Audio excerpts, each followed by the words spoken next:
Welcome back to our 5-minute Sarcoma Talk sessions on OncoDaily TV, and this is Shushan Hovsepyan, your host as always.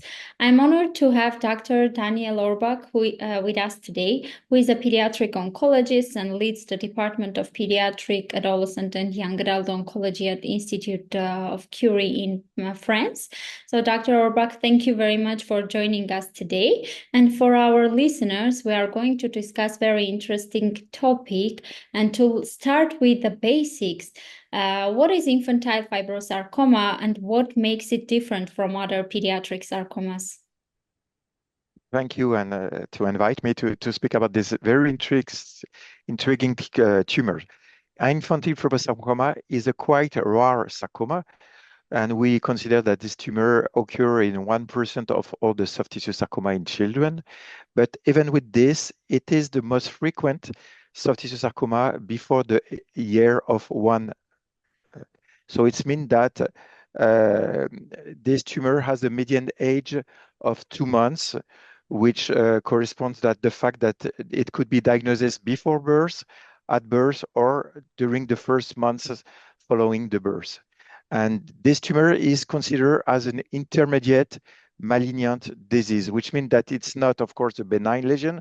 It's not a highly aggressive sarcoma. It's in between with a very low risk of metastasis that can occur in something like 1 to 3% of cases. And what is always interesting is that as this tumor occurs in infant, we have to deal with all the therapy that we want to give in these very small children. Thank you very much for sharing that. It's very helpful. And to move forward to the treatment, how was infantile fibrosarcoma treated in pre-targeted therapy era, and what challenges did oncologists face with these approaches? By the past, as we are treating a sarcoma in very young children, the main treatment that we give is surgery. And if we have the chance, and it's not always the case, to have a very limited tumor localized, we propose conservative surgery. But most of the cases, this tumor was very huge and has an extension and occur in the limbs, which means that the conservative surgery was not possible. Is the reason why, by the past, we gave chemotherapy, and we know that this tumor can be very chemosensitive. In Europe, we were used to give vincristine actinomycin D as main regimen in such a disease. In US, it was VAC chemotherapy, which means vincristine, actinomycin, and cyclophosphamide. And of course, both of these regimens were efficient. But in Europe, we prefer to avoid to use cyclophosphamide, of course, due to the potential long-term side effect on gonadal function, of course, of mutagenesis possibility of this drug. With this, the aim of this neoadjuvant chemotherapy was to obtain a tumor reduction, and to allow a delay conservative surgery, which was sometimes possible in most of the cases, but not always. And in such a case, when we have no possibility to propose a conservative surgery, most of the time we needed to do a mutilating, which means amputation, because the main site of this tumor is arm and limbs, which means that we needed some time cases by the past to do mutilating surgery. That must have been very difficult for families to accept that the treatment could be life-altering. But having that in our mind, now let's speak about molecularly targeted therapies like NTRK inhibitors. If I'm not mistaken, there have been 2 studies back in 2015 where pediatric patients were included.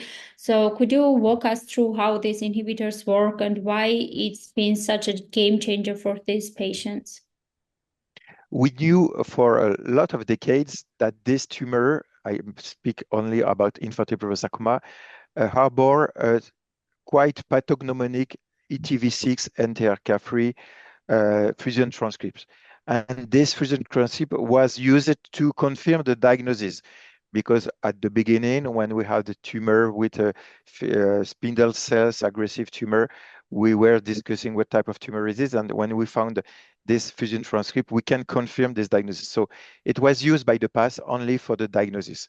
Nowadays, we have developed drugs that could block this NTRK fusion transcript, and that is very specific to the tumor who had such a NTRK fusion transcript, and with a very, very important tumor reduction with efficacy.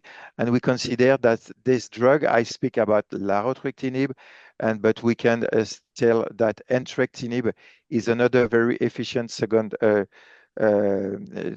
drug that we can use in NTRK fusion tumors, are very efficient in such a disease, which means that we are expecting more than 90% of a tumor control or tumor reduction with such a drug. And what is incredible is that these drugs are working very fastly, which means that you can see some tumor reduction in the days, sometime following the initiation of the therapy. And of course, when you have a very large tumor that may have bleeding or that is in a life-threatening situation, we are very happy to have a very fast tumor reduction. And the other thing that is very nice in such a drug, Larotrectinib or Entrectinib, is that the tolerance is very good. Larotrectinib could be given as a solution, which means it's a clear, without odor, very good, tasty solution. The side effects are very moderated. You can see an elevation of the hepatic liver enzyme, or some quite reduction of the neutrophil count. But when you reduce the dosage of the Larotrectinib, this side effect in most of the cases reduce and disappear. So the tolerance and the safety of this drug are very, very good. So for us, it's the ideal drug. It goes fast. It's easy to give because it's oral drug. It's not like chemotherapy, which need vancomycin, actinomycin, or cyclophosphamide weekly injection, central venous access. You may have VOD. You may have some side effect, gastrointestinal side effect with conventional chemotherapy, which is a new drug target therapy. It's not the case. Yeah, that's really exciting. The idea of shrinking tumors without the harsh side effects and also very quick is incredible. Where do you see the treatment landscape for infantile fibrosarcoma going? What areas of research and innovation do you think will further improve outcomes for these young patients? Today, as we have very efficient drug, uh, we are all switching to use this drug before conventional chemotherapy. Of course, there are some remaining questions. The first question is the duration of the treatment. When you have the ability to have a tumor that reduces very nicely, and it is most of the case, the fact in infantile fibrosarcoma, if you are able to propose a conservative surgery, please do it, because we know that in other NTRK tumor, the rate of relapse is possible, is important. So not in infantile fibrosarcoma, which is very, very chemosensitive to Larotrectinib and Entrectinib, but we know that when the tumor reduces sufficiently to propose a conservative surgery, it's the time to do it. So the duration of the treatment is not really known. We give the drug up to the surgery, and if the surgery is complete, we call that pathologic complete remission. We stop the drug and follow the patient. When we have metastatic disease, which is not so common, 1 to 3% of all the cases, of course, we give this drug, but we don't know exactly the duration. Sometime 2, 3 years.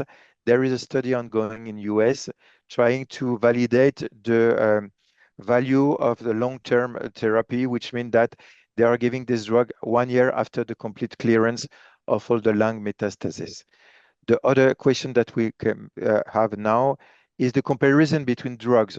We don't know if it's better to start with Larotrectinib, which was the first drug used in this disease, so we have the most experience in this drug, or Entrectinib. And there is new drugs that are called second generation NTRK inhibitor, and we don't know exactly the role and the place of all these drugs, but we will probably have the ability to propose comparative studies in the future.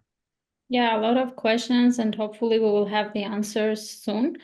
And finally, on a more personal note, could you share what inspired you to become a pediatric oncologist and in particular to work with sarcoma patients? Thank you for this question. Of course, it's always a difficult question. When I was a student, I went in some pediatric oncology department as, of course, a resident, and I was very impressed by the way we consider the contact, the relationship with families, with patients, pediatric patients, and I enjoy it very much. So for me, there were no doubt that I wanted to do such a therapy. Of course, pediatrician, because it was my wish before starting medicine. But when I see how we discuss with family, how we are treating patients, and in a holistic way, it was for me the specialty that I wanted to do it. And during the year, becoming a pediatric oncologist, I specialize in sarcoma because to be honest, I met a lot of persons who were very interesting. It's a moving specialty, so we change our way to think about some disease every year. So it's all the way a modern way. And the last thing that I wanted to say is that I met so many people, very nice, as the editor-in-chief of this OncoDaily website. Thank you very much for that. It's really inspiring and motivational. And thank you so much, Dr. Orbach, for sharing your insights. It was very informative and helpful. And for our listeners, stay tuned for more 5-minute sarcoma talks on OncoDaily. Thanks a lot. Thank you very much to all of you. Bye.